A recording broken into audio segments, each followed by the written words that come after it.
I rise very briefly to offer the Green Group's support for the Noble Lord Fox's fatal motion,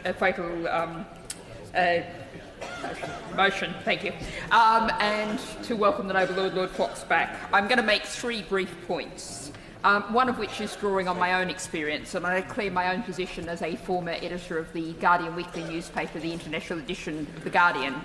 But before I worked for The Guardian, I worked for the Rupert Murdoch-owned Times newspaper, and I was the page one sub-editor on that for a period of time in the early 2000s.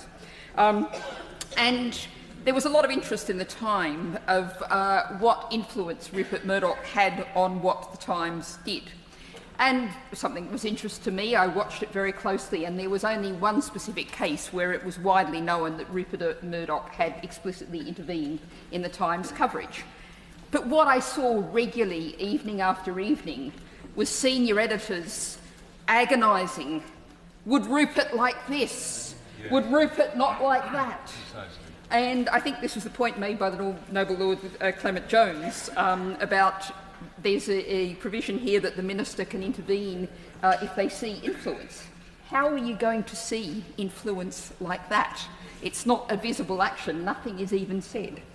Now, my second point is my rising to support the fatal motion is in no way a support of our current media ownership arrangements. The Green Party has long worked with the Media Reform Coalition, focusing on the extreme concentration of our media on a handful of right-wing media tycoons. But what is being proposed here is not going to improve that situation.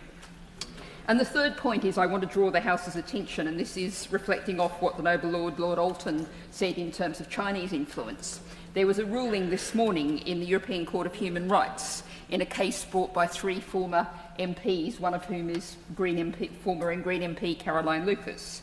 Now, they did not win their case over the Brexit referendum in 2016, but the court in Strasbourg did find that there were shortcomings in the UK's initial responses to allegations of Russian interference in the Brexit referendum campaign. And as Green MP Caroline Lucas said afterwards, it's hugely significant that the court has found in favour of our case that foreign interference is a threat to our right to free and fair elections. And I would add, a threat to the free and fair democratic debate.